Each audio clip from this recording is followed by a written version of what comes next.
From the Aramis Simonis Arena at the Sheraton Norfolk Waterside Hotel, Pat Fleming presents the 2022 International Open.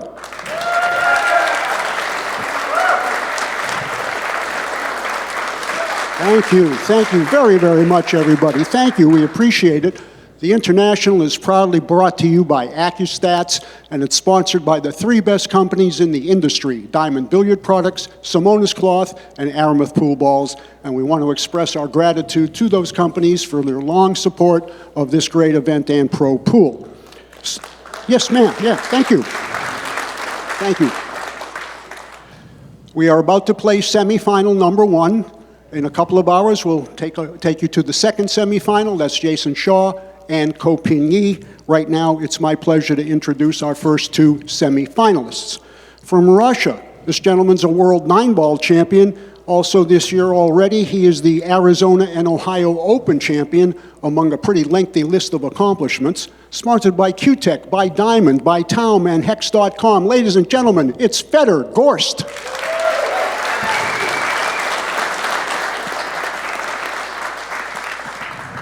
From Poland, one of the new young rising stars in professional pool. He's the reigning Diamond Las Vegas Open champion, and he's a 3-time Euro Tour champion. Sponsored by Predator, kindly welcome Wiktor Zielinski. Good luck, gentlemen. Your official timekeeper is John Baker. Going to send it up to the comm box now to the A-team, Mark Wilson and Double J. It's all yours, guys. We are down to 4 of the world's elite pool players here in Norfolk, Virginia. We also have elite player, commentator, and elite friend, Jeremy Jones. I'm Mark Wilson, and Jeremy, I could not be more thrilled to share this match with you and all of our elite listeners. Yeah, it should be. We already had some great junior matches, but this is the real deal. This is the main event. Zielinski and Gorst, who I'm sure have teed off against each other probably many times in both young careers, very accomplished careers. But Zielinski, he had that time on the table last night, I think, and a big win over Joshua Filler. Came with a 2-ball that kind of turned the match around, and he can feed off that. 9-ball. Wow. Got the little cast. That was in action. Yeah, and he quickly 1-0. He caught that one thin, and the only reason I bring that up is because it happened to him warming up a lot. You could watch his face. He wasn't too happy how he was catching the break shot. That one, hard to be unhappy about that. Yeah. But it's almost like, when you get position, but you didn't stroke the ball that well, you'll shake the head a little bit, and people will be like, well, why are you shaking your head? It wasn't so much the result. You just don't want that to happen again. Right. It was, I suppose 5 years ago we were at the Derby, and Fedor was doing great on the 10-foot table, and I said to him, just how do you get this way? How do you get so good? And not a bragging thing, he looked at me and said, in Northern Europe, we have a kids tour that plays every month, and over 100 kids come to each of these events, and they're run 9-foot tables properly, and proper attire and respect. And he said, and he wasn't bragging, and he wasn't speaking of himself. He said, there's 6 kids in this tour that will be world champions. Yeah. And he's just saying it matter-of-factly, and Zielinski was one of those kids. Yeah, well, Gorst to break in Game 2. It is an alternate break format, racing to 10. As Kenny Shulman said, you'll see a much higher cue ball coming across the rack there. Very consistent with the one. Wow. Elevated. Super tough. Super tough. But, yeah, there's a Vladimir who owns the Baza, which is back in Moscow where Fedor does primarily all his training. He's an incredible guy, Vladimir. I would bet it's still the same scenario, but he wanted to promote pool so much, he's never charged pool time. It's free. And you're talking about a room that's got 12-foot snooker tables, beautiful pyramid tables, 9-foot diamond tables, billiard table, 10-foot table. That's cool. Just an incredible place. And he also, what he had done for the juniors to promote, is he actually had Diamond make some tables that were shorter. They cut the legs way down for very younger kids, 5, 6, 7 years old, 8 years old. And they cost them a pretty penny, but I think the last time I talked to them about the juniors, they had like 300 show up for a pool session, and that's just in Moscow alone. Yeah, that's really good. Gorst elevated here. Good with his bridge. He's Going coming to take this on. Yeah, he's coming all the way down. Boy, very aggressive attempt. He may get a little fortunate. He may have left the gap. I think he left the gap. And I know, of course, Gorst spent the most time on the 10-footer in this arena. He snapped that event off, and very rarely do these players make it look like they were stealing. But he kind of made it look that way. But I don't know how much time he's had on this 9-foot here in the main arena. And I kind of feel like the bed's a little different than the outers. They usually are. You know, Zielinski's very tall. Yeah. You don't find very many great players that are tall because of that wingspan. Now the cue wobbles a little bit in the back, and it's amplified compared to the short players like Pagulayan and Allison Fisher and Kopin Chung. Even Koping Yi. Now their Koping younger Yi. brother is quite a bit taller than both of them. We'll see how he turns out. What I've always found with the taller guys is generally they have some of the best rhythm, which probably makes them handle that length you're talking about a little better. You know, the better player ones. Now, I commented about Zielinski last night that really the final stroke is the most appealing. You know, he kind of settles in with the feet. It's not the most fluid of pre-strokes at times. Yeah. But his final stroke is really good. I agree, yeah. And he even kind of starts stroking on the way into the ball, which is not really ideal. You don't really have a set at the cue ball. Where a lot of the players, they really set, once they set that tip and then they examine it, and they spend a little moment there, then they do the practice swing. See how it's already the tip is moving instantly. Yeah, kind of a little unique there. And a lot of times what that comes from is just they started out so young doing it. Mm-hmm. You know what I mean? Oh, they just, you know, kind of like Efren's pause at the cue ball. He pauses and then he takes one more pump and goes. I'm sure he's been doing that since he was a small boy. Had nothing wrong with that. No. Because he does get to a conclusion. Of course, you just know it's one more. And the same thing with Zielinski. As long as you repeat it, that's all good. It's just you can't be general with it. Yeah, I teach back home, and there's some really good players that kind of, when they first get down on the ball, they kind of have some really quick pre-strokes. Yeah. And I get asked about it a lot. But then you'll see their last couple are very calm. And so kind of the same thing. It looks like they've probably been doing that little quick one when they get down since they were a young kid. And they just never left it behind. Nothing wrong with that. I'll tell you what, he's applying the pressure that's needed.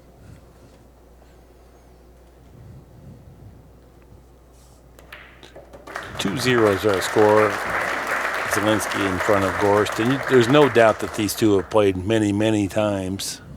So even though Gorst is playing fantastic, Zielinski is not going to be intimidated. He's familiar with what's going to take place. Yeah, I mean, these guys have come, and the same thing for Gorst, I think, have come to realize you're not going to get very many bad matches out of your opponents these days. It may not be their premium match all the time, but be real hard to label it like they're going to give it to you.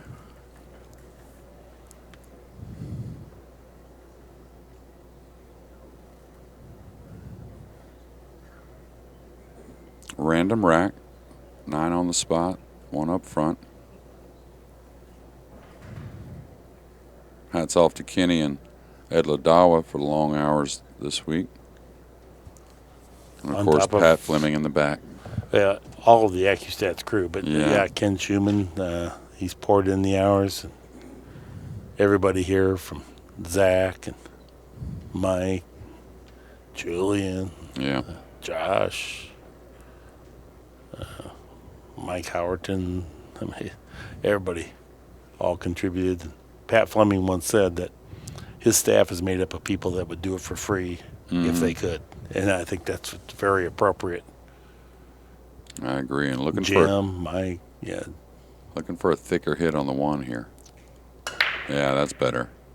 Got a bad kiss on the 9 there, and that's going to happen. But I think he missed. He missed the 1. Dry break. treacherous little layout, even though they're close. Just because of the 3-ball, huh? 3's a little funny. Mm-hmm. I think if he can shoot the 3 from where the 2's at somewhat, if he can do that, the rack will open up.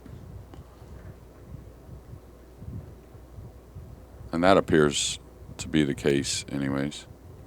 He can roll the 1 in, just kind of hold on the 2, maybe go forward on the 2, maybe an inch, have a cut shot on the 3. He's so smooth and so good with that ball speed. And for anyone watching, notice throughout the match how he completes the backswing, fluid transition, and gets through the ball every time with his body rock solid still. There's never any variation in that. Yeah, there's a number of things you could point out. The one that I see that we don't get to see is that the obvious reps he puts in away from the tournaments. Mm. You know, I mean, Oh, yeah. he comes with a tough shot, just relying on those reps he's put in, and of course, a unique talent.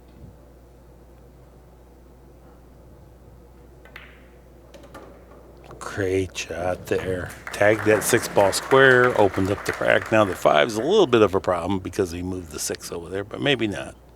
I guess it goes. I think it does slide by. It's the type of shot, of course, you want to be pretty heavy on it. And he's perfect to do so. A little pinch of the cue ball here. Get a little 1 rail angle to come back across.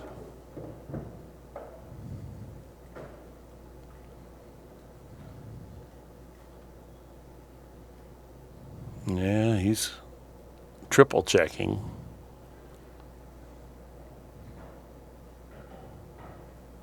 It's kind of shot, even though it's close to the rail, you really don't want to fall behind it on the rail. It can be a little tricky. The ball can kind of grab on you a little bit when you cut it. Yeah. You want to be above it here to really use that slide of the rail. And also, I think he played the cue ball back a little further, so he had a better chance to not fall on that Rail. Yeah. Yeah, pretty heady little play there. And a lot of people think you hit this light when you're going by tight. That's quite the opposite. You put a little speed to where the ball will slide a little bit. Right. You go super soft, and if it touches the rail, it seems to grab more. And bounce away, yeah. And then it's hanging, and you're embarrassed, and the other guy goes 3-0. Just like that. But, of course, did not make that mistake. It's been so clinical watching him get through racks. Once he makes that opening shot, I mean, it's just perfection. Well, he wants the game to show up. That's where his true advantage is. Tough layouts, kick shots occasionally, jump shots, whatever it is, because he covers all bases. And he wants pressure, I think anyways. Efren also kind of embraced that. Open layouts where he played so much pool that they weren't as interesting to him. He'd like to see, could he think out a tough one, you know? Right. He doesn't like easy layouts. And he can naturally do them, but he likes challenge. And you get plenty of that if you play 15-ball rotation. Yeah, and you get plenty of that if you're out here messing with these guys. Yeah. And ladies. 2 cushions going forward.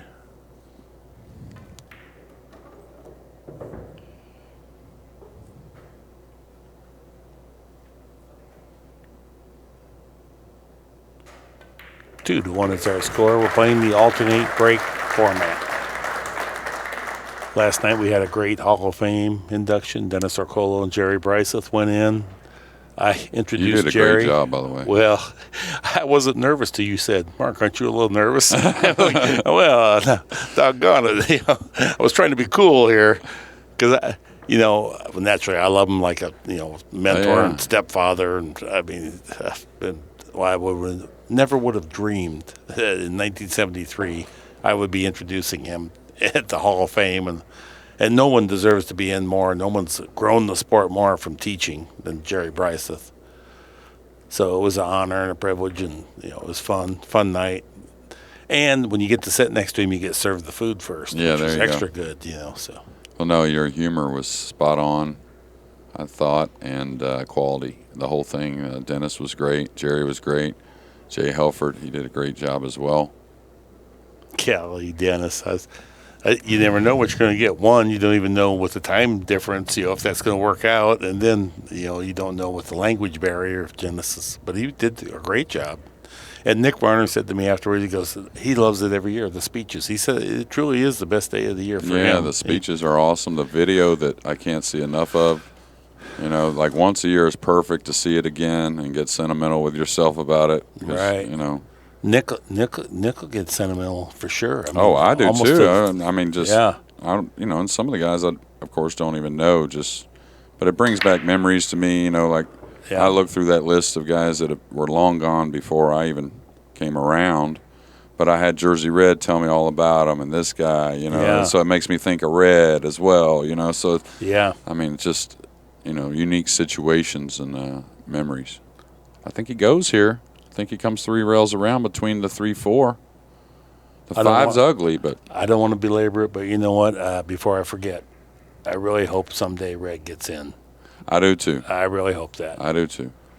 He deserves it. Yeah, and long time ago, he told me that Red wasn't bashful with his words at times, and he said maybe I got a little out of line, and hopefully one day that'll pass, and it'd be great to see him in there.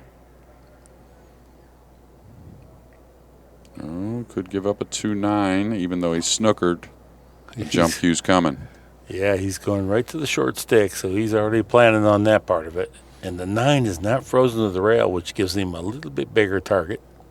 Absolutely, and it's with the 5-8 jammed up. Mm-hmm. Even with the anything open, but especially with the 5-8 jammed up, you feel a little better about going at this combo. Think he's 50-50? I think it's close. I really do. Yeah, I do too. If Fedor was at the table, I think it'd be definitely 50-50. I think Zielinski maybe a hair less than 50-50.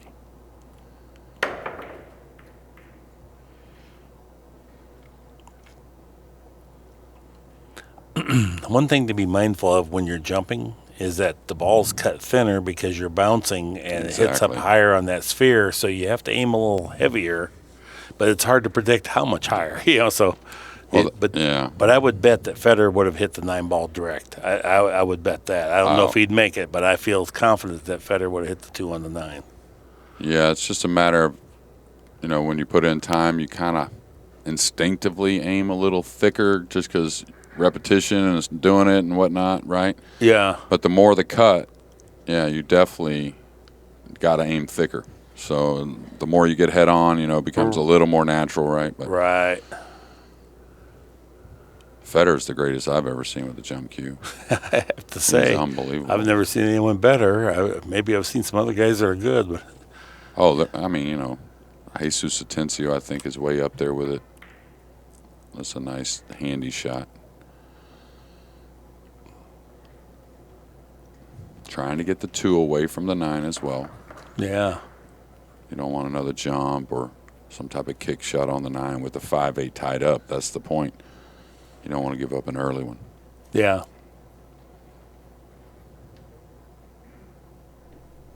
Now here I probably wouldn't jump, but there's no real great kick. There's a cross table kick before the side that's okay. So I think the jump is good. He used draw to avoid scratching, and he's going to be the recipient of what we call a backdoor safety. Mm-hmm.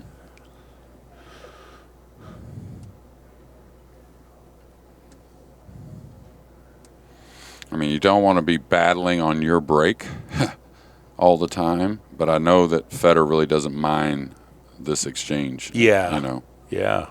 No, he has the edge on controlling that secondary object ball against almost everybody in here from what I've seen this week.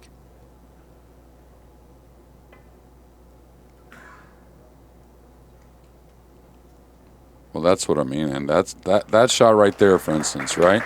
That's reps. You don't calculate with your arm, the 2-ball going over here, this speed, right? You just go down, you look at it, you feel it, and then you swing the cue. He can trust his reps. Yes.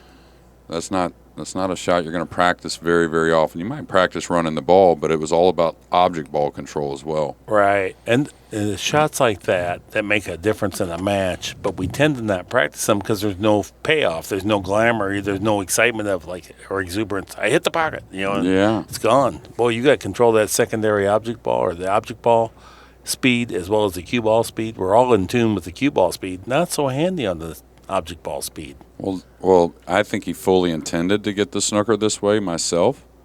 And just looking at it like that, how many great players in this tournament? Wow, you can't miss kicks, that's for sure. Watch out, 9-ball. He could put this in play, and I think he did. I think with the 3-4 there, if he can get the 2 by the 4, he maybe goes at this combo.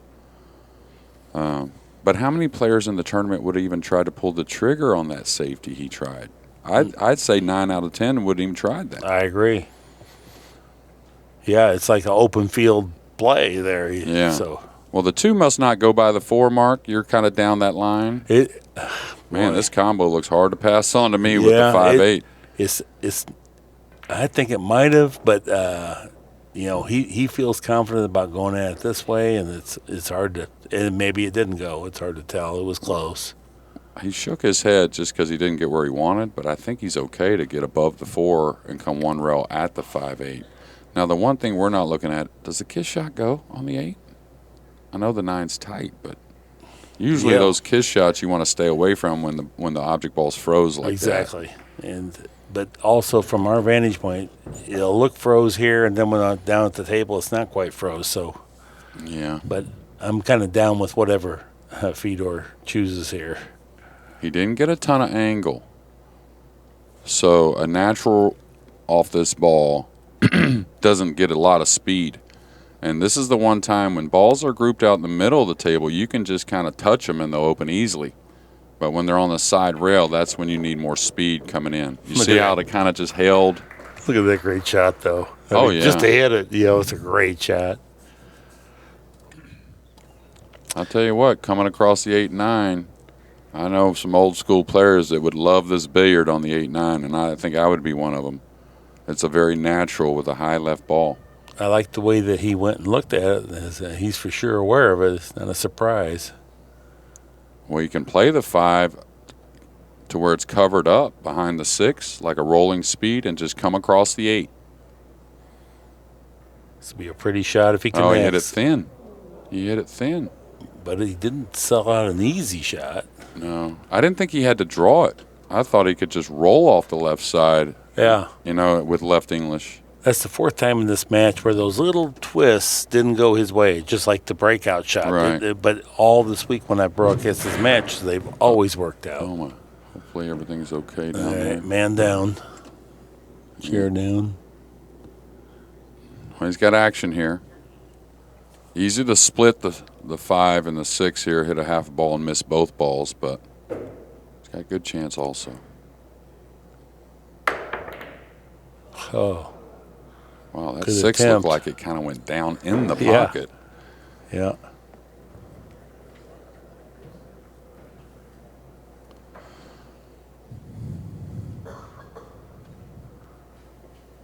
Well, here's another circumstance is that we don't tend to practice because it's not glamorous, but naturally it's a necessary shot at this juncture. Yeah, you got to cut this one rail down the end rail. I wouldn't double bank this. And I would definitely come 2 rails with the cue ball and try to squeeze up on that 6. I know it looks fairly impossible, but you would be amazed. Looks like he's double banking it. Maybe even trying to make it, Mark.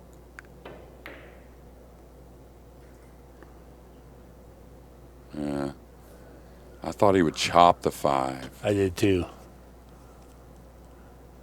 I don't know. That is weird because that speed, if you're trying to 2-rail it, you know that you're likely to miss, so you'd play at a speed that comes away from the other 2nd rail or 3rd rail, so but he didn't. He was just floating it. So I don't know what was going on there. I think he was trying to bank it 2 rails between the 7-9 underneath the 7-8 and really relying on the cue ball to get held up by the 6. What a swing that was. Good stroke there. And it's funny, like his last stroke is so good. You almost might kind of label what happens prior a little unorthodox, right? Oh, yeah. But the last stroke is really clean. And Yeah. Zielinski in his usual Polish red. Normally the guys from Poland, they keep the red shirt on. Huh.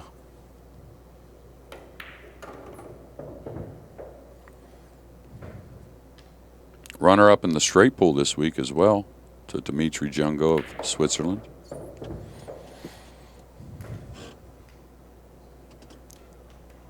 Three to one now here on the scoreboard. Zielinski in front of Gorst.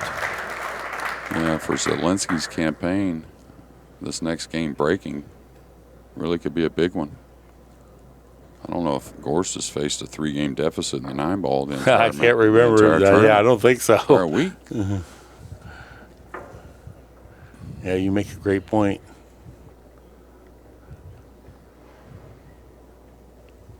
Capacity crowd here tonight.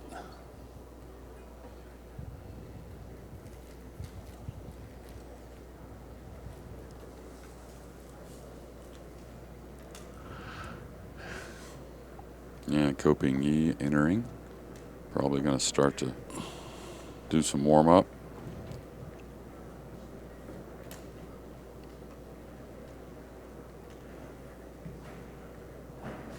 He plays Eagle Eye Jason Shaw. Shaw looking for maybe his best results of the year here at the International. He sure seems to like this area, doesn't he, for playing pool? Yeah. Does Copigny have a nickname, like Eagle Eye or I think Fire he actually Dragon does. I might have to hit up a partner of mine I work with sometimes in Europe because I think they set it at he got to the semis or the quarters of was it the World Championship? He got to the quarters maybe, and and I think they did have a nickname for him there. Super friendly guy. I might just go ask him after this match.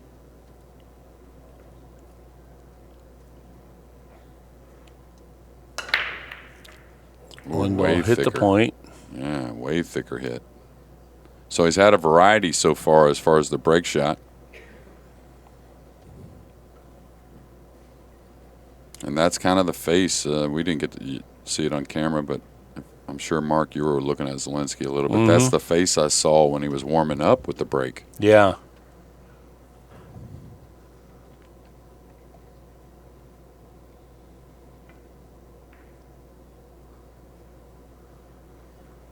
Very efficient shot. Easy kick. It was a soft safety.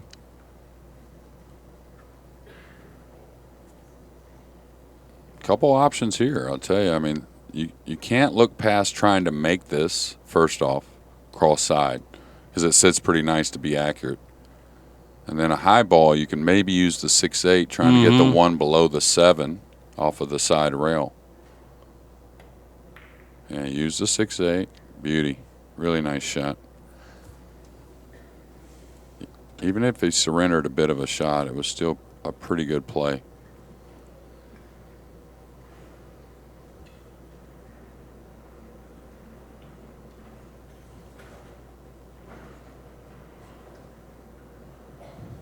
I always like to watch Gorst's eyebrows and stuff. You can kind of tell how he exactly feels by whatever shot it might be. That's about the extent of the emotion you'll get from him.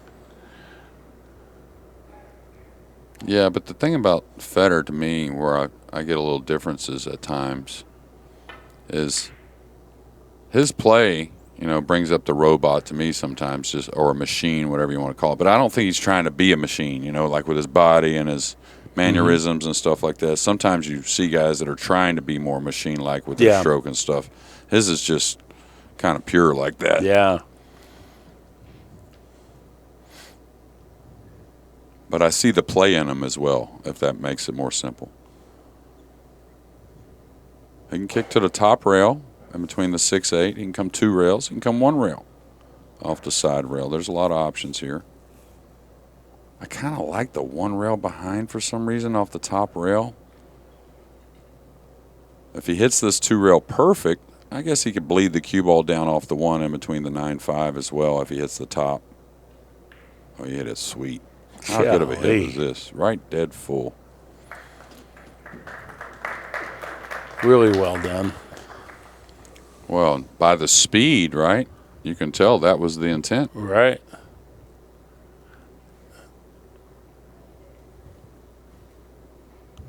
This is not laying easy to play a billiard onto the 9, but if you did play a billiard on the 9, it's almost the exact cut angle that pockets the 5.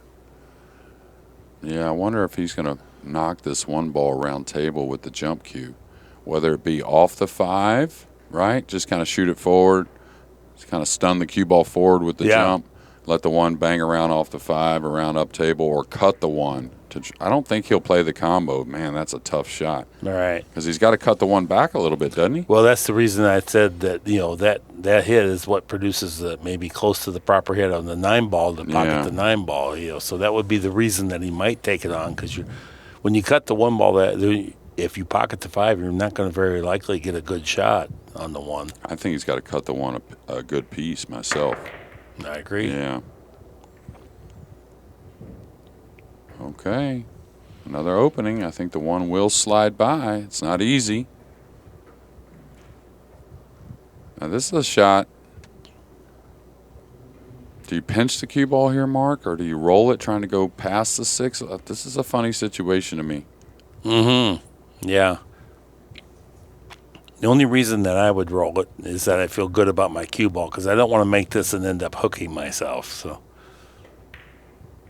He pinched it nicely. tried to pinch it. Did so successfully.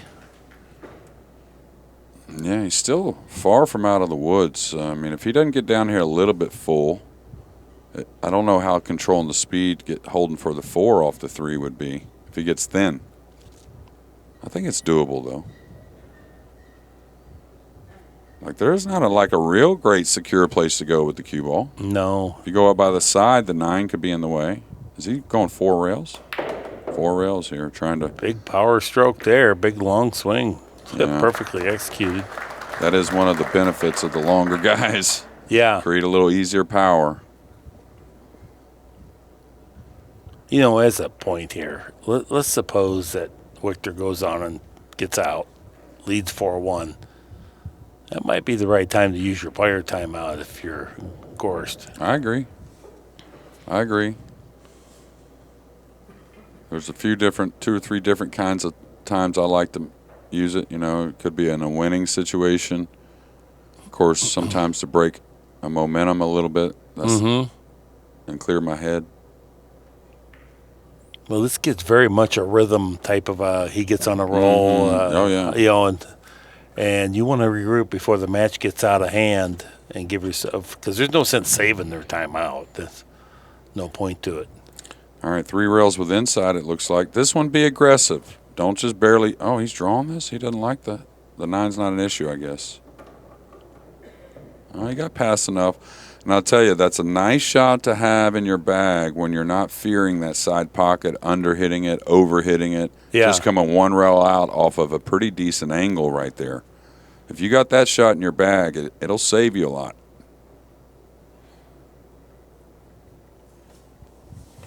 Because it's really a lot touchier than he made it look. He does not miss balls, I have to say. Well, in Vegas, when he won that title last year, he played so well. Oh, I guess it might have been this year. It's been so long ago. It was in March, maybe.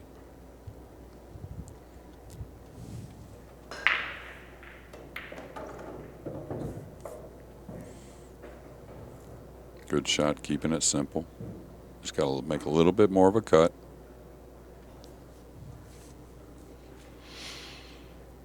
Like you always say, Mark, if your opponent would have left you this shot, you'd be ecstatic. Yeah. You don't want to be sending him a Christmas card. Yeah. It's like he's coming back for the side. It's a funny thing, that psychological aspect of it. When you miss-hit it, then it's on you. But if your opponent, like, hey, here we go. It's free. I got it. He's doing exactly what he's supposed to do to keep the pressure on Fedor Gorst.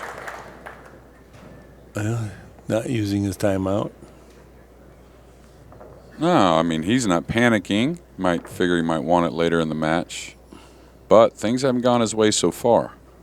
No, and Zielinski's not missing. Yeah, 957 now on our TPA. 22 balls pocketed, only 1 error.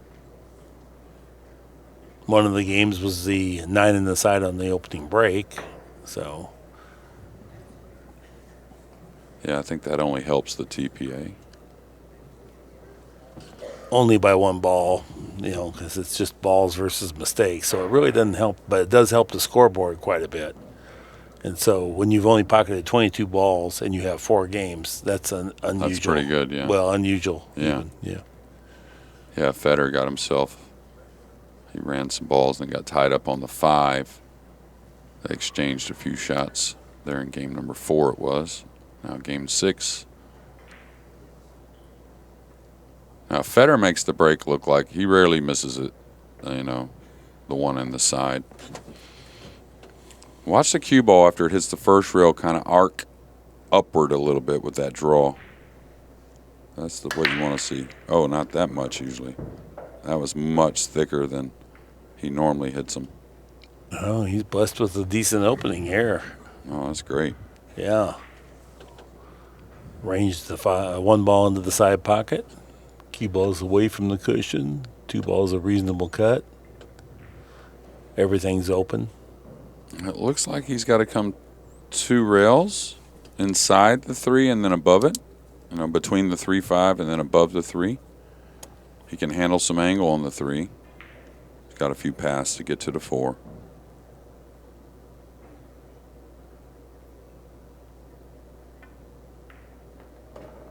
He caught a piece of the 3. It's going to work out, I think. These are the little rubs that were not occurring throughout his other matches when I broadcast him this week. And this time it didn't cost him, but the other times it's just been just that little tickle off. It's not like he's playing horrid or anything. But in the other occasions, you look even better when you pass through there and get perfect position, and then you go ahead and coast through the rest of the rack.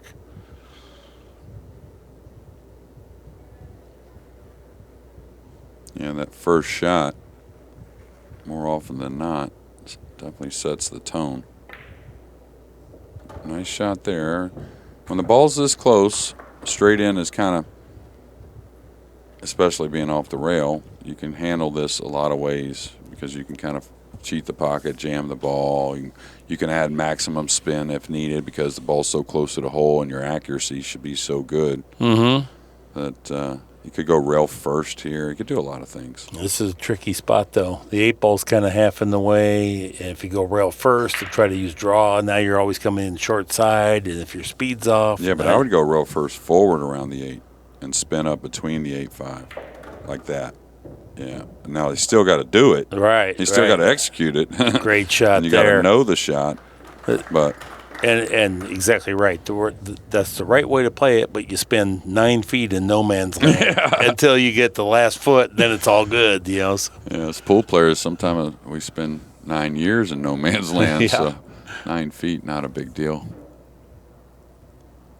But that's the thing with this guy, and that's why he stays in stroke, and that's why he keeps performing under pressure, because he's willing to pull the trigger on what he thinks is correct.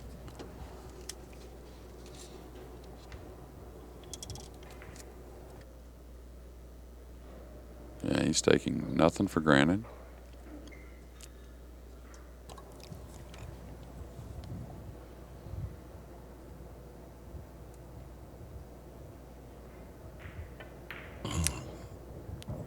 Beautiful straight cueing there. Little draw stroke. You'll notice with Fedor, he aims just a hair below middle and then drops the tip on the last stroke. Kind of old school a little bit. Yeah, it's kind of funny. All the draw strokes, he never collapses the upper arm, but sometimes on the foul, he does. Yeah, that's the. Because we were talking about it that old school way. You hold the elbow a little bit better when you drop the tip. You don't get that upward motion happening at all, and then that's the other part of is the elbow drop, the intentional elbow drop, trying to create some power.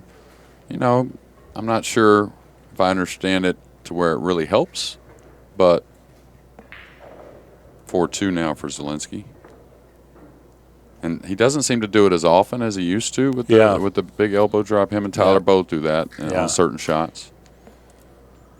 Here's our National Billiard Academy rack track. You can see 4 out of 6 to start.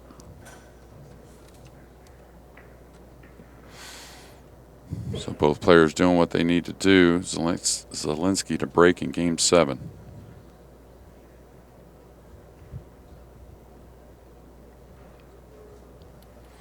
Well, I kind of predicted maybe a name you might not expect to win this event with so many killers. Yeah. I think, of course, we all know how great Zielinski is, but he might be my hope out Yeah. of the 4 that are left. I was going to say, you got one bullet left. Yeah. Well, he's the youngest of all those guys. So. And he's definitely playing up to par. I mean, he definitely can do it. I wouldn't put it past him at all. He's a funny kid. I saw him in the hallway earlier this week, and it seemed like he was in a hurry. I saw him in the elevator. He's like, I got to eat. All of a sudden, match is behind, and now my stomach, I got hungry, so he ran up and ate a little sandwich right before his match. And nice to be young like that. So he's had a lot of different breaks here, a lot of different hits on the 1 that he's going to have to shore up, I think. Yeah, none of which have been effective. That's why he's jockeying around here. Yeah, now he's lucky that this 1 drew pretty straight. Federer's going to have to make a decision. Do I play a tough 2-4 or do I draw back for a cross-side bank that I do think goes? I don't think he'll duck on the 2 myself. I think he'll draw back to the end rail. A lot of the guys like to get that bounce. The bank. Oh, he didn't come to the end rail. Now, the good thing here is the 3 and 4, really handy. So he can just kind of stop his ball here on the 2. This will be just not naked. He'll be soft speed because he's got a lot of cover if he misses it a little bit long. You think? I do. I don't think he's going to rifle this. Rifle it. Not rifle it, but with a lot of conviction. Like where it comes across to the 3. Yeah. he just doesn't miss them as what I feel. He did win the bank pool event at the Derby. I mean? Yeah. Okay, well, he didn't baby it, that's for sure. So he's willing to bet the game on that. Yeah, you were right. I was wrong. Oh, I don't care about that. I just thought No, I'm just saying. Yeah, I thought he was going to I thought he might try to use the cover, but he was just went naked and just go all out to make sure because the bank plays better at speed rather than trying to be cute and play defense simultaneously. Yeah, and I think otherwise he may have just backed it up and ducked off the 2. Just chip the 2, come down, put him behind the 7. Good point. Yeah. Good point. All right, what's he going to do? Kill the ball here for the side, or is he going to come 2 rails into that angle for the 5 in the lower left corner, which from the overhead would be the top left corner, what we're looking at now. Oh, he's going to stun 2 rails tight for the 5 in the right side by the 6. He's certain about what he's doing. He locks in there. Now the practice swings start. And look how straight that cue comes back. Beautiful speed. Perfect. Talk about filler all the time that I think he's the best stunner of the ball I've ever seen. Mm-hmm. Federer's real close. Probably Filler's the best light stunner for sure I've ever seen. But as far as changing it up from one different type of stun to the other, this guy's right there with it. They use it a lot. Excuse me. Tons of tools there for these guys. And that in-between stun shot, that's really what distinguishes, the good from the great, is when you can hit that long range and then just stun to the head a little bit. Takes many, many hours to get a feel for that.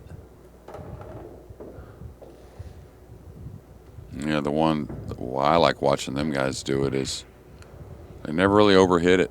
They understand that the ball will release and have a little run to it. Not saying it would have been a problem, but you see his face there. Yeah, it could have been. He always does that little kind of whistle look there. Like, whew. How do you not love this kid? Oh, he's great. Yeah. Got to sit with him last night at the dinner. It was his first, and you could tell he was really taking it in, him and Christina both.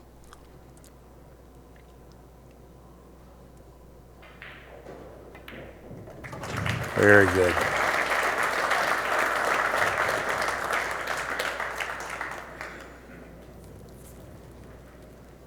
Yeah, besides the golden break, I don't think there's been anything positive to say about Zielinski's break so far.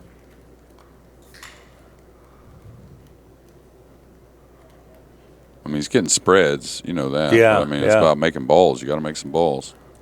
Well, when the one doesn't go in, boy, usually that means you've kind of mishit it, and now other balls don't go in because you mishit it. So Yeah, true story. it's almost like random luck if something finds a pocket, and it has to happen off of a kiss. Yeah, I always look at the one, of course, the cue ball. So, but earlier matches we saw this week, there were some balls in the upper corners going. I wasn't really paying attention to what balls those were. Usually one of them's the back ball, kind of moves up the table.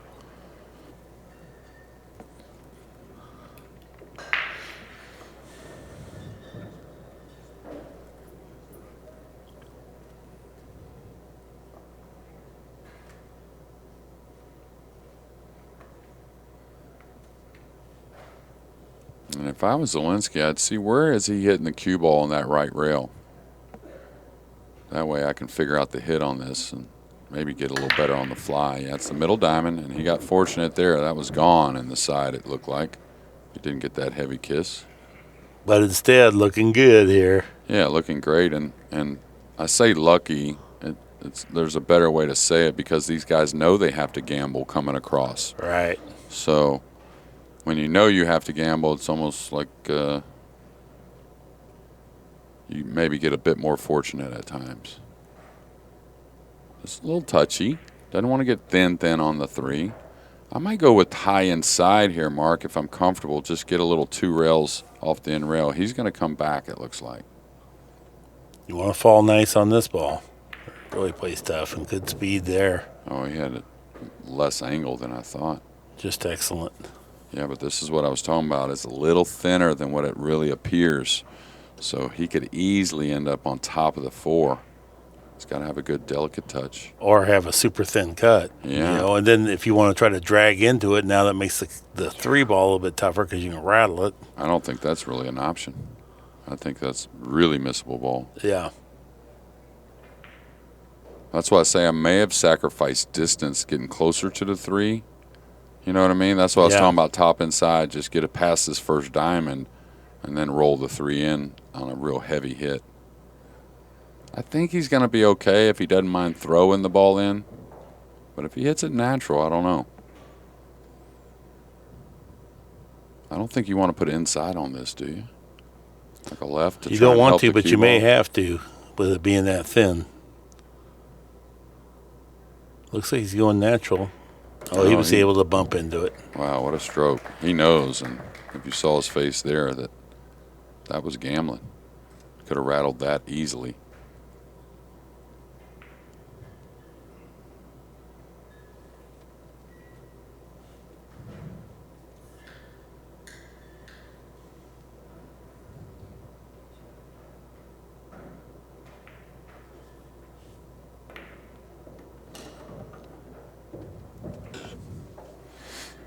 Okay. Play this a couple different ways. If he comes around for the side, this is where you kind of probably want to really float in and don't mind a bit of a cut. You got a long ways to overhit it, and that would be the problem, but just kind of float in there for that little cut shot on the side. Golly, he's got his speed down so good. Yeah. He's even going to get the right angle here. Played for it all the way. Yeah, and he wanted to always be short. Didn't mind cutting and killing the cue ball if he had to. Cutting the 7 in even for more severe. But he did get perfect. He's the consummate professional in every way.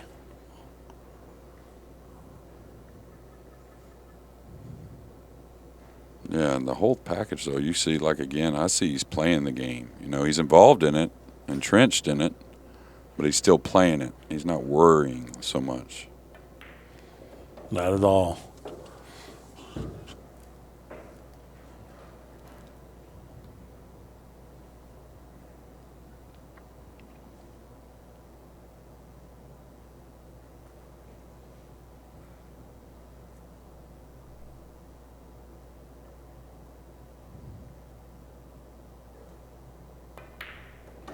A very high quality, non-routine break and run. And that ties our score at 4. And I'll tell you, shots after the break, that can get you a little pulling your hair out, a few rolls here and there. But struggling with the break, not knowing what's going on, why is I'm not hitting them well, Yeah. Where's the issue, that'll make you get a little mental as much as anything, I think, especially because he's played pretty flawless besides it. A lot of times we talk about, the difference in breaking and what results that turns out to be, but you can see it's starting to wear because Zielinski's, well, with the exception of the 9-ball, has not had any productivity, and Gorst is, he's ranging in the 1-ball on the side just every time. It's just a matter if he gets a shot or doesn't scratch. And that will take a toll over the long haul. A race to 10's not long enough for that to really show up, but it will show up a little bit. Yeah, well, he obviously didn't have these troubles to get where he's at thus Right. far, so he Right. wouldn't have gone through that minefield, just occasionally making a ball on the break. A few years ago, I made a little bit of a run at the U.S. Open. I think the last year Shane won it, 2016, was it? And I'd play about half the matches, cutting them, and we were struggling a little bit here and there, 3-point rule. And then about halfway through the match, I just start crushing them from the center. And I made balls, and I put some racks together and separated myself. So if it keeps up, I wouldn't.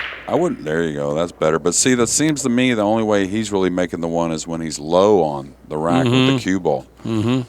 So it's harder to produce shots from down there. I was over at Q Masters today just looking at your poster. Oh. My brother and I wanted to see that pool room. It's such a cool place. Oh, it's got a lot of neat stuff in Yeah. there. Like memorabilia is just pretty incredible. Big shot here. He's got to go for this if he feels like he can reach it. He's going to change extensions. And we talked about this before. When you use an extension, now these guys use them all the time, so they should be used to it. And you're putting a lot of spin, they can make the ball deflect a hair more. Yeah, you tend to miss this shot heavy, not thin, if you're using side spin. Oh, I think he's got to. He don't have to. He can go with a straight ball, but he can only cue the right side of the ball also. Yeah. So I got to feel he's spinning. Yeah, right. Oh, he hit it sweet. And he took care of a little bit of a problem with the 5. That couldn't have worked out any better, Mark. All right.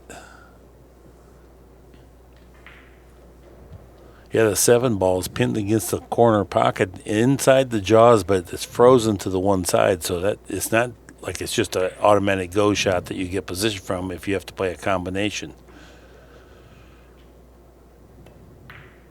Well, it's a little scary because even though it's on the point, you will occasionally still make both of those, the 6 and the 7, if that's what he ends up doing. So we have to carry some position on the 8, maybe. Yeah. Now, if he gets above it where he can just, and close to it to where he can just kind of really roll the combination, he's going to go short side. Look how good his position is for this. Yeah. And that's really ideal where you don't have to deal with what we're talking about. Yeah. We'll see. He may still, depending. Because he's got to stun this a little. He doesn't want to roll this, I don't think, and be thin on the 6 a little. So I think he might still play the combo. So he obtained just a little bit flatter position than we thought. He's checked both. He's looked at the combination. Now I think he's decided to stun forward. Oh, really nice. And that's what I saw from him yesterday is he does a lot of one rail. Like earlier, remember he killed that cue ball. I thought he was going to go with inside, and I said that's a heck of a tool to have. Yeah. To be able to kill the ball out in the center of the table from that much angle, especially under pressure. Yeah. And he does a lot of that one rail, simple, stun over kind of things real well. This is side rail rather than go directly down there. No, he did try to go directly down there. Okay. I think it was on that point like you were talking about, so maybe he couldn't cut it as much as he wanted. Now, this got a little funny, like he might be drawn on the 9 a little. Just a hair. Yeah. Good choice there. Go to look. A little pinch draw. You'll be fine. Oh, you're stunning. Wow. That was a confident stroke. Yeah, he's feeling pretty good. We don't see that stroke played in that fashion from very many players. Super nice run out there by Zielinski to regain the lead, 5-4. Yeah, he's got to feel good about making a ball on the break as well. Just going to add a request. If you have to leave your seat or you're coming back to it, please do it between games so we don't distract the players. Thank you. If you haven't done it yet, it'll be great. I was about to say, I know we're about to get some TPAs, and they're going to be pretty high. 913 for Gorst, which I don't know what the over and under on Gorst was. That might be a little under the number. Yeah. And 969 for Zielinski. Wow, what a number there. 42 balls pocketed for Gorst, 31 for Zielinski. 4 errors from Gorst. That's a big number for him so far, just halfway through the match. And only one for Particularly Zielinski. since he played sets of 10 ball with 3 errors. He played 2 sets with only 3 and 1 with 5. Even, yeah, and on the 10-foot table.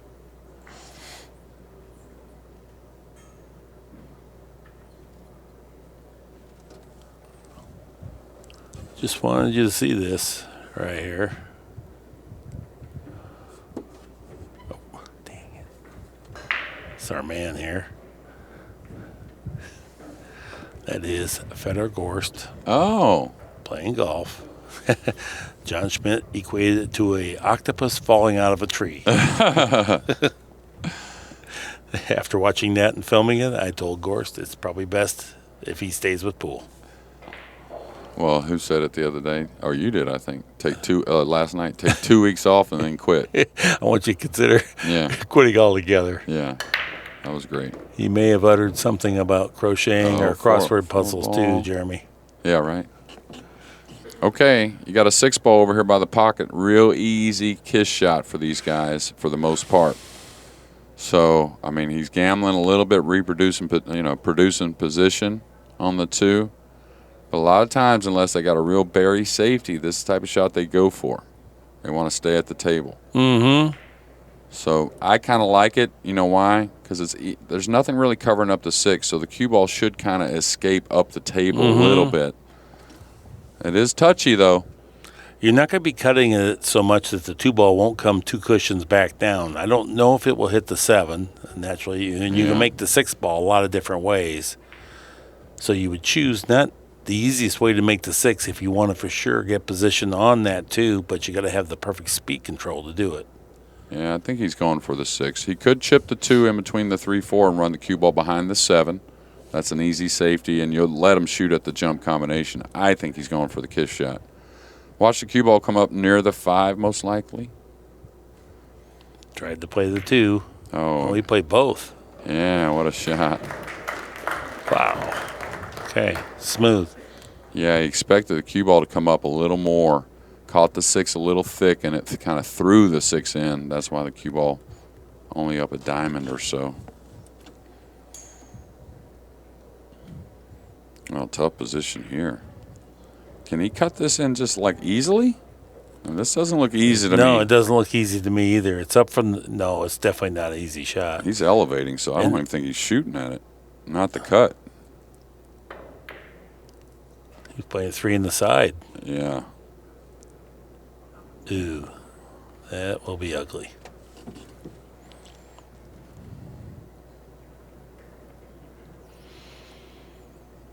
Big rack, I'll tell you. This was Fedor's break, crossing that midpoint of the match. And maybe Zielinski's figured something out on the break. Huge out here. And a touchy shot on the 3. People say touchy, it's right in front of the pocket, but just playing the cue ball. Mm-hmm. Can he kill it? Does he got to go around the 9? I don't know if that's enough speed. I think that's got to go a bit. I'm surprised he ended up short there. I understand he didn't want to get behind the 7. Yeah. But he had a lot of room up there near the head string. This is a missable ball, and even more missable from the psychological damage of not playing a very good position. Yeah, he could hit it pretty thick, kind of chip it 1 rail below the 9. I think he has enough where he can kind of float back towards the 8, get behind the 5 with the cue ball. It's got to go. Got to go a little bit. Pretty good. He left a little edge, though. I mean, Fedor's got to come with a nice shot here.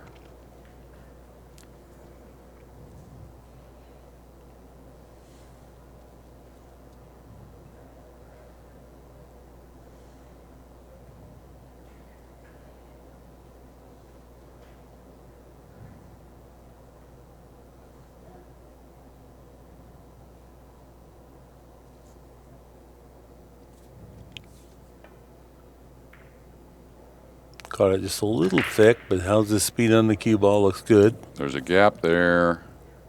He's left him a nice jump. He's going to go for the short jump cue here. Yeah, and it seemed like his last one, he just kind of overhit a little bit on the jump, seemed like. That's the easy thing to do when you're jumping the ball, Yeah. especially when the nerves are high.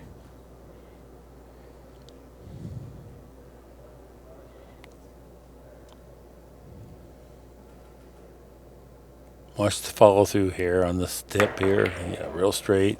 Good job there. Pretty good strike. Yep, he's rewarded with the backdoor safety here, leaving only a bank at best.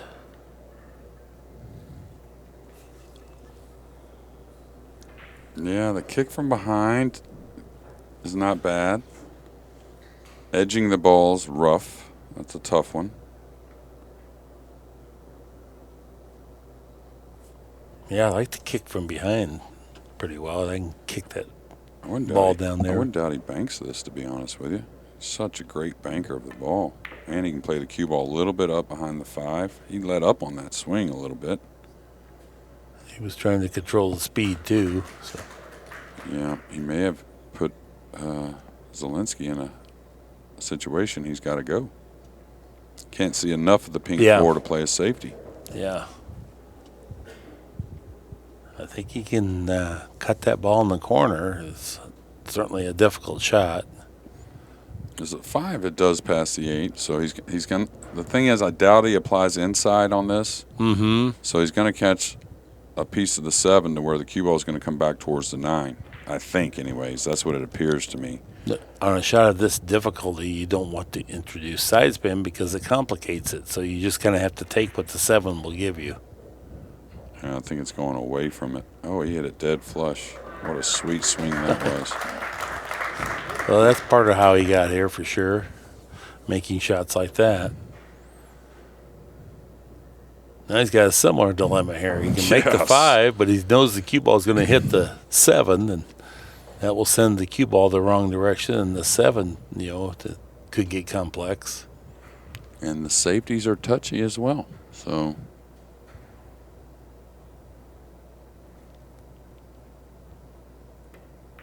wow. And again, Great shot. That's just reps to me. Trusting that your delivery is going to hold up, knowing it's going to hold up by all the training. Yeah, 2 consecutive great shots. And I'll tell you, a lot of what I saw from Zielinski, of course, without being able to be right on top of the matches, is if you look, he was trailing a lot of his matches, and I see that he settles in real well. Mm-hmm. Because he looks pretty comfortable at the moment. Oh, last night he was trailing filler and then just roared back.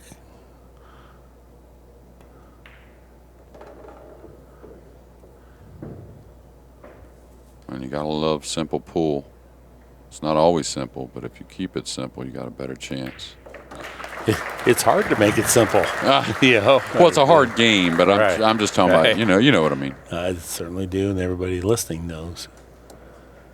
No, it's a very difficult game. Sport.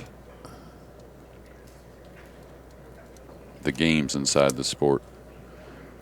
Coping. Still haven't seen Shaw yet. I don't think I have. There he is, yeah. Okay.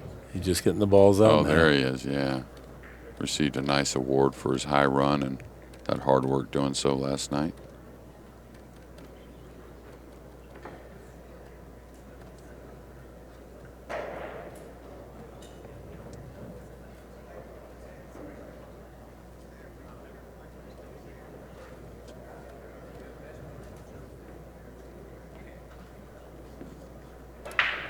When is the Moscone Cup? What's the date? November 30th through December 3rd.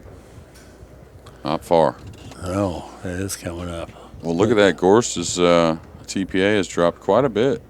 Almost 60 points to 865. Zielinski's still way up there at 949. Yeah, if you can play 950, you can take your chances. Well, Anybody. we all know, even though he tries to fool us sometimes, that Gorst is human. So pressure is one thing that, we all succumb to at times. And if you can apply it here with a break and run or a win. Ooh, that's that gamble with the cue ball, but a lot better hit than we've seen so far. Starting to go his way, too. The balls are opening up and cooperating here. 2 balls went in on the break. Big shot here. It is always the first shot after your break is like the regain your momentum shot. You know, it's not the time to go all out and try to do something exotic with the cue ball. It's get this ball down and then move on to the next shot. And then if you have to do something positionally speaking. I like the draw stroke myself. I know there's a gamble with the 8, but I mean, I think he's going to draw it to where he'll collide away from the 8. Mm-hmm. Is what I feel like. And I don't want to end up over on the side rail with a funny angle on the 3 with a bit of a covered up 4. I'd much rather open the balls up a little bit with the 8. Yeah, like that. Give you more room to get on the 4 and properly on the 4 as well. Well, it's no wonder I could never beat you. Well, it just kind of made sense, you know, it kind of added up. And also he stays with that nice aggressive stroke, I think, as well. So yeah, he didn't overhit it, but he got a lot of effect there. It was just a medium speed. Well, that's what I mean. I think he's really settling in. That type of youngster, if he does go on to win this, he'd like to probably just play the final right on back after this match ends, you know. All right, keep it simple. You want an angle on the 5 anyways. Don't try to overkill your ball. Just come 2 rails a little above the 5. That'll give you 2 rails towards the 6. Hair of inside at max. Is he crossing the line here? No. Okay. I was going to say, normally you wouldn't cross the line.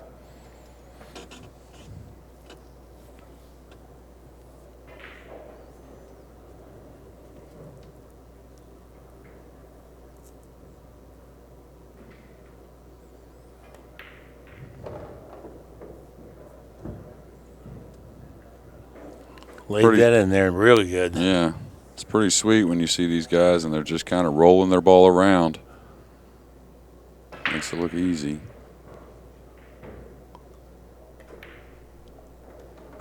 This is a routine break and run out. And he's had 2 in his last 2 breaks. For a 3-game lead. Yeah, the one at 4-4 I thought was a big moment after Fedor started to put a charge together. 3 wins from the break here, counting the 9-ball on the break. So that's the difference in the match, really. 958 TPA.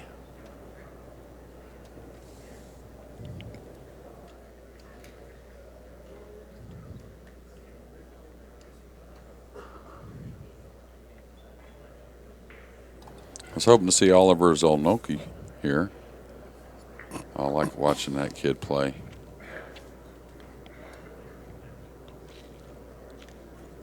Him and Zielinski remind me of each other at times.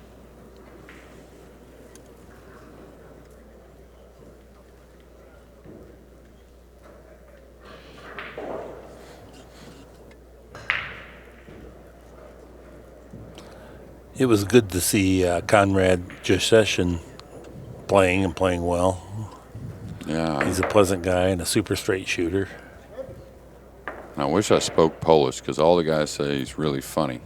So, and he had a great U.S. Open, by the way, as well. So not just a one tournament thing here at the International. Well, now the pressure's on Gorst break. He really needs to get some offense going here. Oh, missed the 1. Yeah. Wow. Dry break. And that's what he didn't need, was to leave an open shot from a dry break.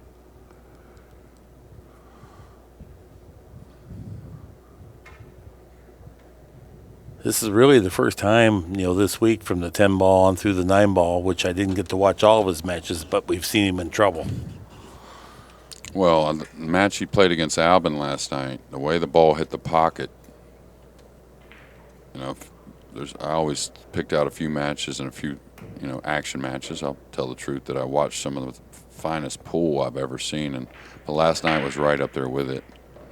Ball just hit the pocket so pure. Mm-hmm. And Albin's one of those guys that just gets better and better as the event goes, and to beat him the way he did means he kicked perfect probably, made every jump shot he attempted, plus held his break real well. Can he kill this, Mark? Can he easily come 2 rails between the 3-7 with like a high ball and just float between the 9 and the 3? I don't think he hit it soft enough to just hold it there. Yeah, this he is has the to shot. do something. Uh-oh, it's got to go. Ooh, a light sliver on the 7, and he still gets there.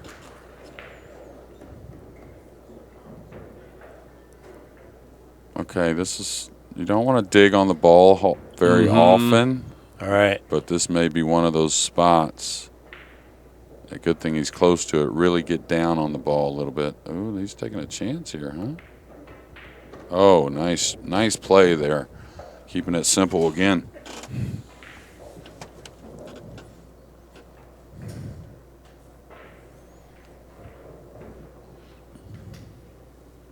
Probably 1 rail here, Mark, huh? If you go 2 rails, you better have some really good speed. Right. That's the problem with 2 rails is that you're traveling a long ways. You have to create the angle. 2 rails to here, though, is okay. Yeah, but not 2 rails to the center. 2 rails to that long rail between the 6-7. That's okay. In fact, that's probably the best play. Well, that's where he's going. You can see he's queuing down. How's his speed? Looks perfect, ideal, and went right where you put your fingertip here in the booth, Jeremy. That's very good. Yeah, he's got to show that touch as well here on a little bit of a thin cut. Some guys go ahead and hit this a little more confident. Go ahead and go 3 rails instead of roll this thin cut like this. We'll see. I think he rolls it myself, but yeah, a little flick of right inlet. No, he went 3 rails. Ooh, treacherous little shot here. Yeah. With the pressure's on. Yeah.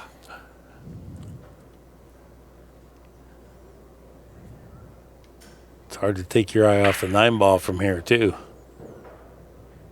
Yeah, and this is the type of shot when the pressure's on and the 8's pretty playable. It's a funny spot, but it goes in the side, does go in the corner. Yeah. I may draw 1 rail back across here instead of trying to play that kill draw. Yeah. Now, he's at the table. Maybe it's not as thin as I think it is. But easy to hit this ball thick, trying to really hold the ball for the 7 in the same pocket. Oh, he overcut it. I'm surprised he rolled it, Mark. I thought for sure he would be a draw on the ball more. He was thinking about the 9 ball, too, though. Yeah. And, just a little split-minded, but, boy, this is the crack of light that Gorst really needed. Yeah, especially breaks the balls. And no, he doesn't break the balls in the next game, actually. He broke dry in this game.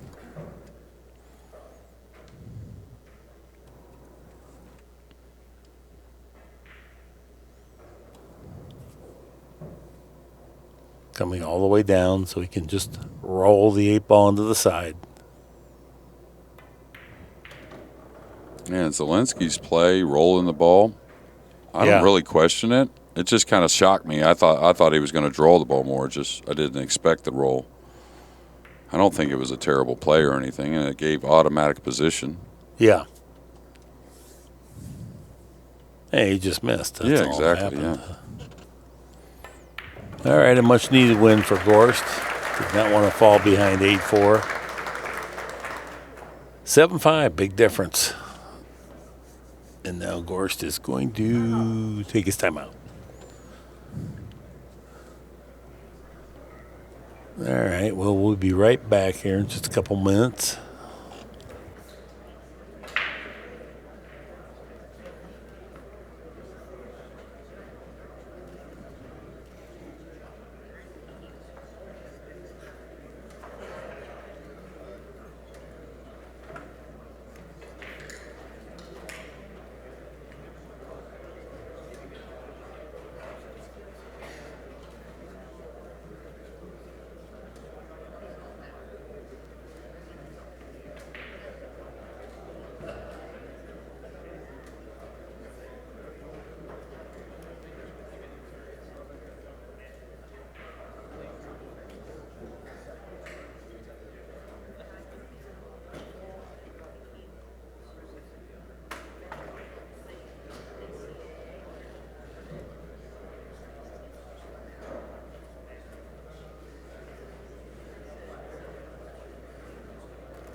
All right, everybody, we are back.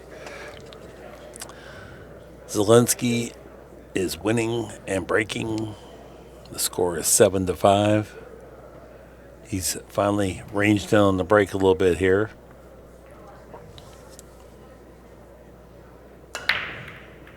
He got the one down. Ooh, thought he was going to get opened up there, but now looking at a definite push-out situation. And a little gamesmanship from Fedor Gorst, because I think he felt like that was a huge error from Zielinski at a big moment. And maybe want the kid to have to think about it a little bit on the timeout. Yeah. Nothing wrong with that. That's part of it.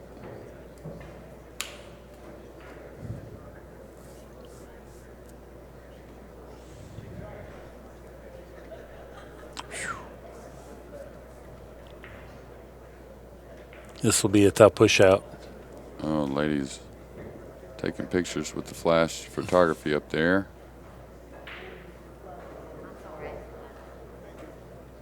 No problem. It's a hard guy to challenge, even with a difficult safety on the rollout or an offensive shot. Yeah. No, this is... I think he might roll out to a jump. I know that sounds crazy, but... Well, what else can you do? It's a jump or a kick. You can't push out where you can see it. Well, there's very few places you could go. The only way you could push out where you could see it is if you're rolling out to a dead scratch. Like put it on the rail and it's a scratch if he rolls his ball offensively.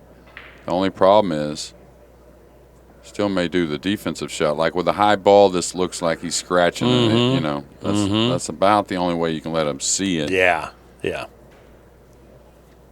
I think he gets this back at first glance, actually.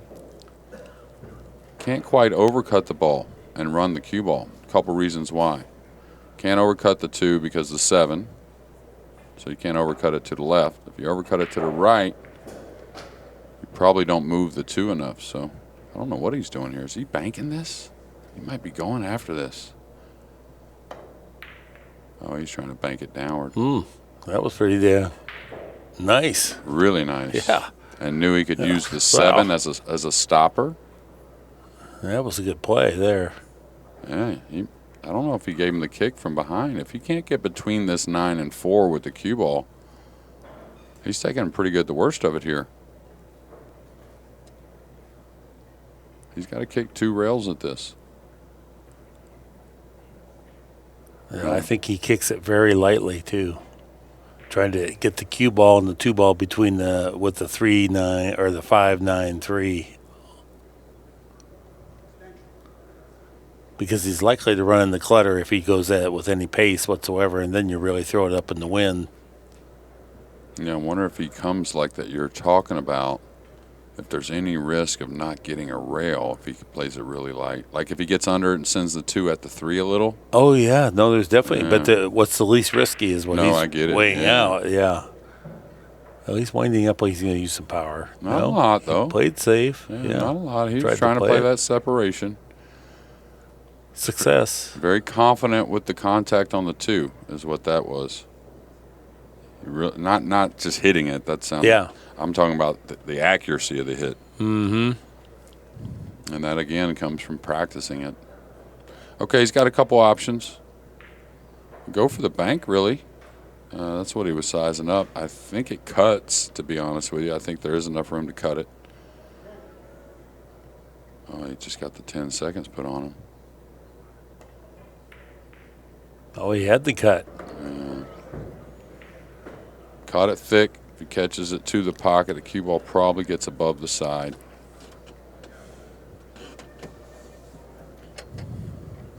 That's the thing when you say, oh, he shot into the scratch. Well, he would have gone different had he made it. You know, Fedor looks like he's going to keep it simple. Just move the ball out for the 3 in the upper corner. This is what I like. I like coming more off the bottom rail if I'm going to do this versus the side rail, because you spread into position quicker that way. Really good. He didn't add much spin. I would have added a hair more spin and got to that full hit a little quicker. Does that make sense? Even if you go to the other side of it, it's way better than that. Now you got to play cute position here with very little margin of error, and the shot plays no more difficult here, or if it's another 2 inches to the right. You just got to pinch it a little bit and take a little more cut. You may get back to somewhat straight. Is he playing the... Oh, he tried to get to the other side. Wow. Oh. So he missed his mark quite a bit on that first shot. Now, this is kind of a ponderous situation. It's hard to stun that up there from that close range because you can't have a big follow through, big power, unless you're going to bounce it. What you do with that flat ball. Oh, he did pretty good. Yeah, that flat ball, right? It Yeah. makes the object ball grab a little more. So you can aim a hair thinner Uh-huh. on the 4 when you're, you know what I mean? Yes. And to create that Yes. movement. It's almost like when you play on a sticky table at times, kind of similar. Okay, I think he wants to draw off this 9 just a hair. I'd like to get a little closer to the 6 myself. Yeah, something like that. Don't want to be, and it wasn't so much closer, Mark, it was just lessening the angle, I guess, more than anything. Good camera view there. He's got a lot to work with.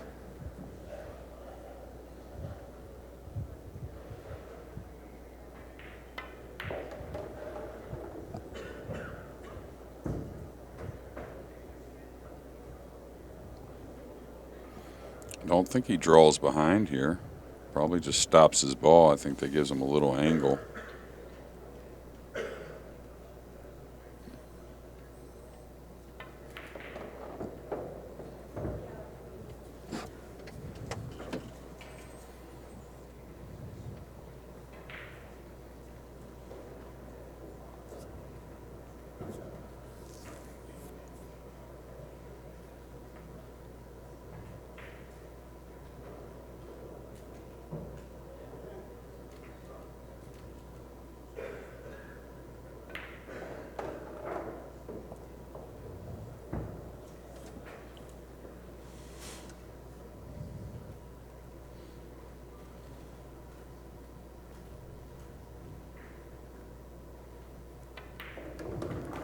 Classy little run out there.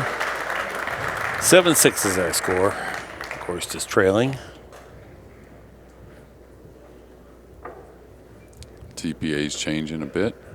Very close. 891 for Gorst, 897 for Zielinski. There he is eating again. Youngster gets hungry. Yeah, the only difference now is just that 9 on the break.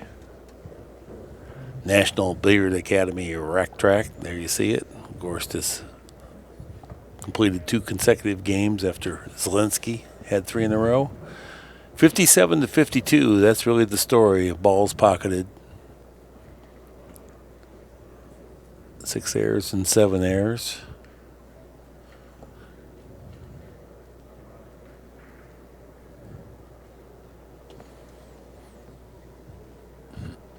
Excuse me. No. Fedor Gorst to break in game 14 and looking to tie the score. Had a dry break in his last. A missed tough 2-ball cut shot for Zielinski. Got him back to the table. Yeah, he was on the brink of going 8-4 behind. That was a big turning point. Yeah, that was the 6-ball he missed on that one. When he decided to roll it and go into the 9, I think. Yeah, that's right. Eyes are glued to the 1 ball here. That 1 ball's down. Cue ball's going to be free. Might not get a shot, but he didn't scratch. No, and he's got a couple options, I think, anyways. Maybe I was fooled by that camera, but looks like the kick and stick on the side rail is a really nice option. I know it's a little ways away. Right. Now, the other one, if you're comfortable and if the side pocket's not in the way, he can roll across the 3, trying to bank it up towards the 7 and bring the cue ball behind the 6-9. That's a real natural shot. Gorst is looking at kicking, pushing out to a kick shot behind the 3 that knocks it down table, down past the 8, and leaves the cue ball maybe behind the clutter. Now he's looking at your shot, the side rail kick and stick. Yeah, if the side pocket's not in the way, I probably don't give Zielinski the chance to make this kick shot on me. The 6 and 9 are big. You don't have to snooker him to get the 3 up. I mean, this is a good chance to attack here on a nice kick safe. You're just going to roll across it. The lighter speed makes it to where you don't bounce off the 3 and scratch. Yeah, right? if we can grab the overhead real quick. Yeah, show them what it is, Mark. Here's what he's saying is here, have the cue ball come across, and the 3 ball comes down. That's right. Okay, got it. Oh, you hit it too light. Oh. You want to hit it light. That way you don't come off of it and scratch, like bounce kind of off the 3, but it just got a little too light. And it was so far from the rail. And then when you introduced the side spin, and even though he had a system there where he was kind of equal in, equal out type of thing, he was measuring up there. Oh, he wasn't far off the mark. Oh, not at all. I think it was just the speed was off a hair. I think the mark was pretty darn good. They separate with a hair more speed. The throw works a little more. Oh, nice shot there. And you know how pool is. You got to gamble at times, and his percentage is laid nice to gamble.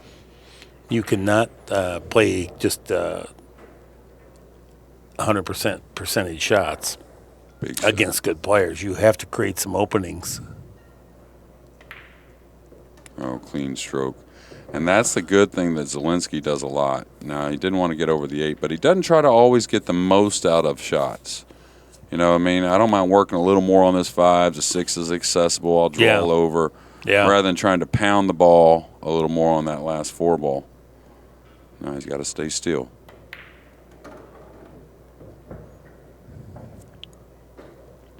Yeah, I'm sometimes guilty of trying to play every shot perfect and it increases the difficulty and it ultimately catches me. And it puts pressure on you when you're doing it. You know, when you go look to where you want to get and what makes sense with the shot. But if you end up a hair short of there, I mean, it's a more of a recovery game in my opinion than it is about trying to, you know, be just ideal all the time.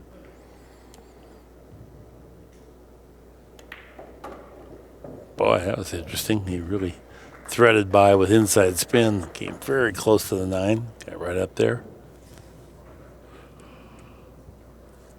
Yeah, he plays a lot of those 1 rails at times. Now he's going to follow his ball, or is he stunning?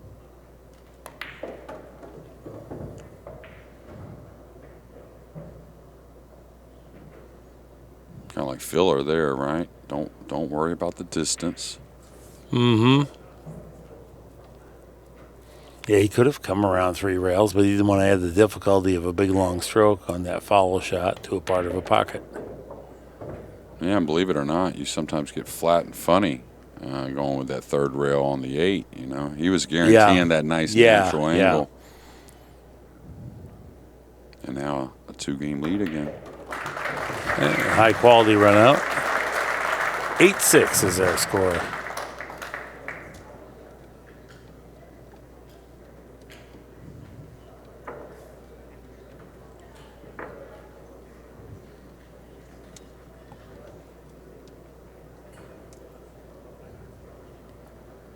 There's Kennedy Mayman, like Minnesota Slim right there for her.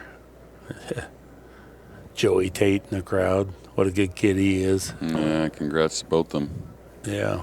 Juniors today, Sophia Mast won her title. And she's a little spark plug, isn't she? Yeah. Holy moly. I watched her play. Wow. Firepower. Yeah, and then more pool coming. Of course, most of these guys are staying in the country or this side of the world, heading on to Puerto Rico in a couple weeks or a week and a half for the World 8-Ball.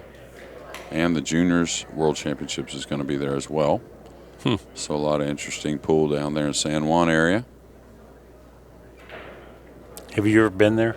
No, I was going to go for the tournament that Rodney won. Yeah. He won back-to-back events. He won the PBT in Puerto Rico, and then he came to win the U.S. Open in '96 in 2 consecutive weeks pretty much. But I wanted to go. I just ended up driving to the U.S. Open that year, so, you know, kind of out on the road thing. 1 ball in the pocket. Much better hit. You can always tell. Look how nice the balls ran around the table. Look at this layout. Really nice. This would be to get on the hill if he can complete it, and it's doable. Yeah, he's got some work, but the 4-7 lays nice to just play the 4 again right after the 5's near. Only thing on that combo is don't get too thin on it any kind of way. What you want to stay away from. Ooh, hit that one a little thick to the pocket mark. Cost him a lot of cue ball.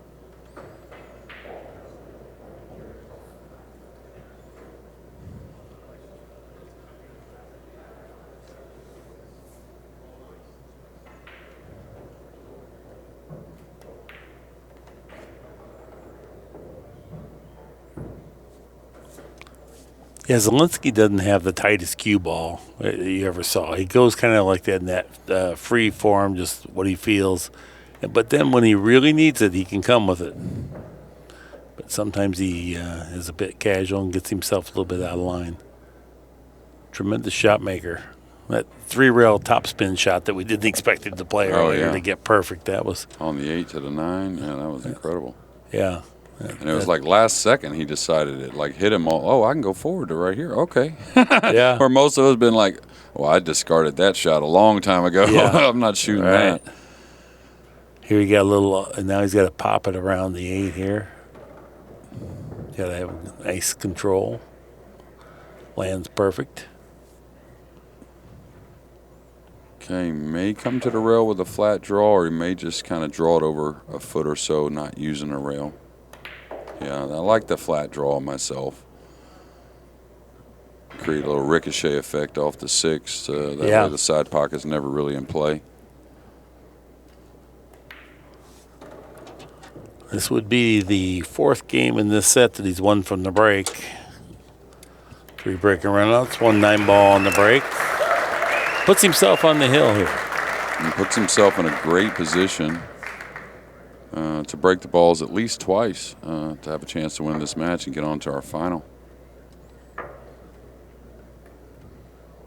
And keep Jeremy alive on having an outsider Yeah. emerge victorious.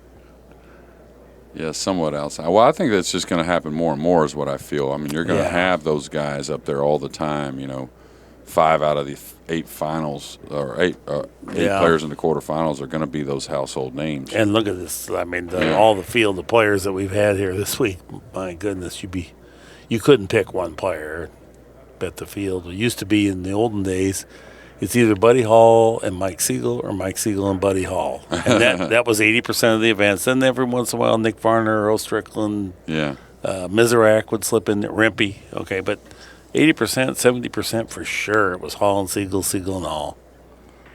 I loved Mizrak. I loved his. I thought he had the best stroke and the best bridge in the game. His bridge was unbelievable. I never stared at somebody's bridge like that. It's kind of odd, right? Just to look at their bridge and see how good it is. But boy, he had a sweet stroke.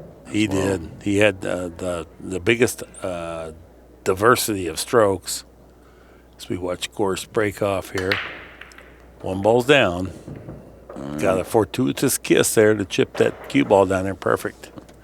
Anyway, Mizrak could hit the balls accurately harder than any player going on the tour and also accurately softer. He had the biggest dimension. It was the darndest thing, and my wife doesn't know much about pool, surprisingly. But she would say his balls go in differently. Yeah. And that's all she knows. But it was true. And boy, when he had an open layout, would he ever bear down to hit the heart of the pocket from, if it was a routine shot that you would take for granted, not Mizrak, you watch those eyebrows and stuff, he just locked in there. Mm-hmm.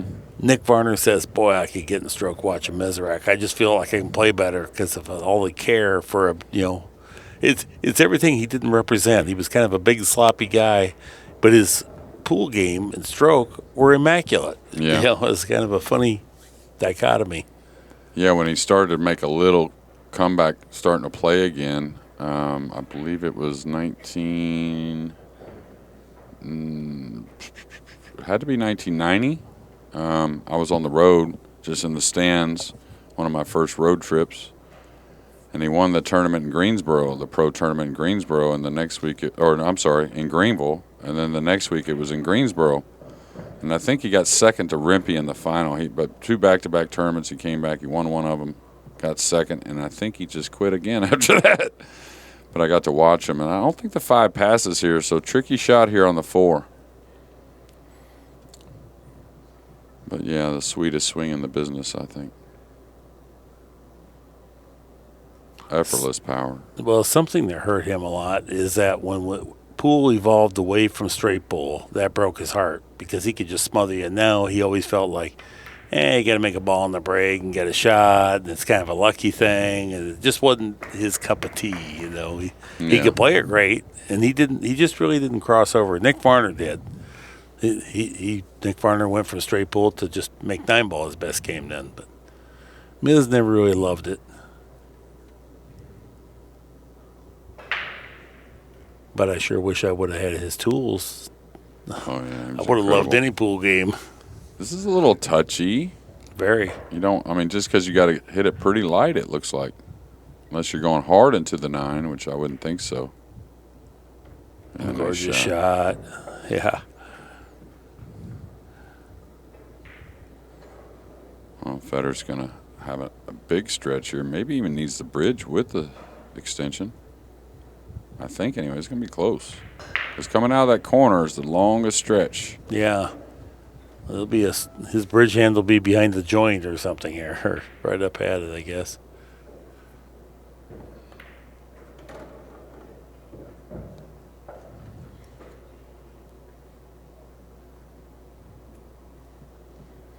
Fedor Gorst responding exactly how it's needed.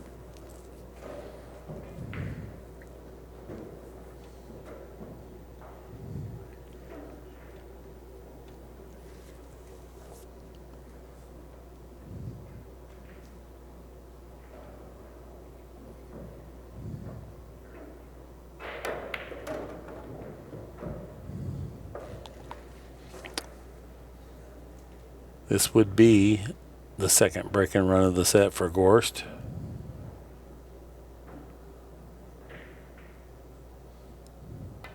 And a much needed win. 9-7 our score. Gorst trailing.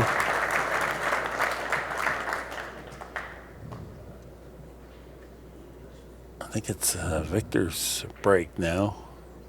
It is, and he'll have 2 to win the match. And I wouldn't say his break now has been like really repeated, but he's figuring out a way. He's figured out a way to get the 1 down, and he's not getting the cue ball below the rack as badly. Here's our rack track from the National Billiard Academy.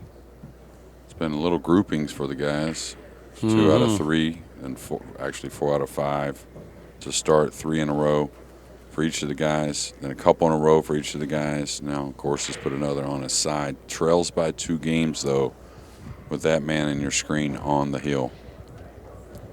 Like to see the ball count, too, because for a brief spell, Gorst had more balls pocketed than Zielinski, but that was just due to the 9-ball on the break. I think it's real close on the ball count. Yeah, I imagine so.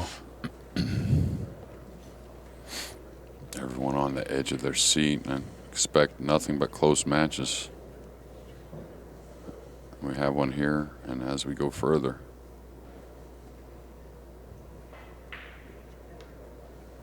Kid wants to get it done now, Mark.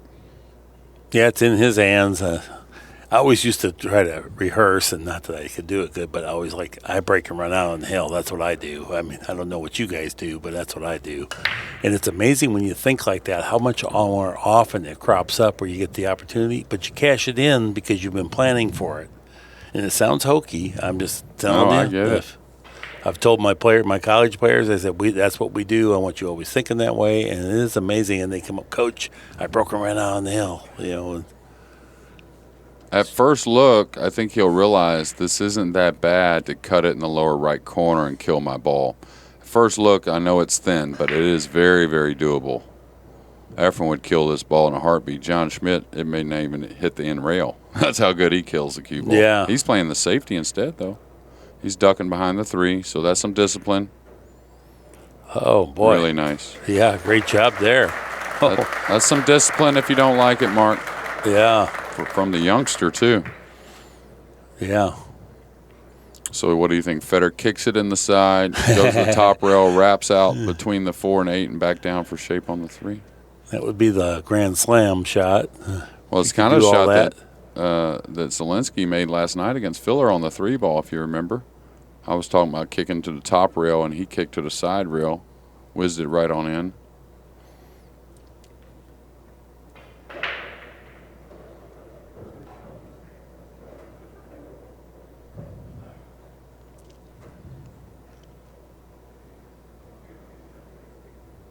I don't think he rolls this one. I know he's got an action to hit it full and maybe get the 2 by the 5 to the top rail and all that, but you don't want to like Mach 5 it, but I think you want to give it a chance to maybe go in a couple pockets. I lost the cue ball. That's why that ball in the center of the table is so treacherous, because the angles always go towards the pocket no matter what side you're hitting. And if you hit the object ball thin, it can go straight in. If you hit it thick, it can go through the object ball and scratch. Yeah. You hit the top side, you can go in the corner, believe it or not. Golden opportunity here to capture this match. He's going to bounce a little. He still has a hair of an angle. Got a very clear side of the table underneath him if he wants to draw back to the rail with a little low right. Nice hit there. Yeah, we're going to lose Fedor Gorst, it appears. But I'll tell you what, a deserving winner if he goes on to get out here in this match.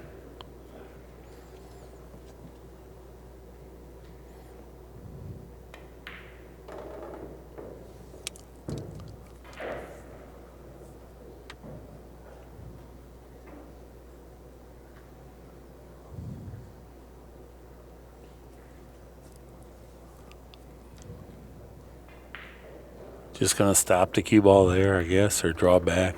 Oh, I see. Come across the table, stay in line. Yeah, you're so good. Yeah. No reason to not stay really good, you know? Yep.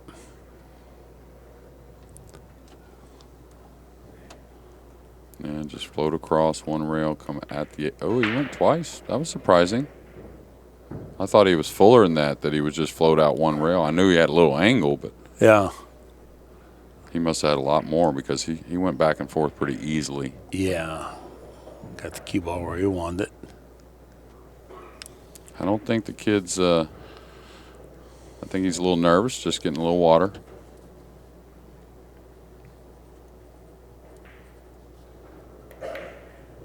Ooh, got a little rail there. Made a little face about it as well. All right, Zielinski seals his bid for the finals.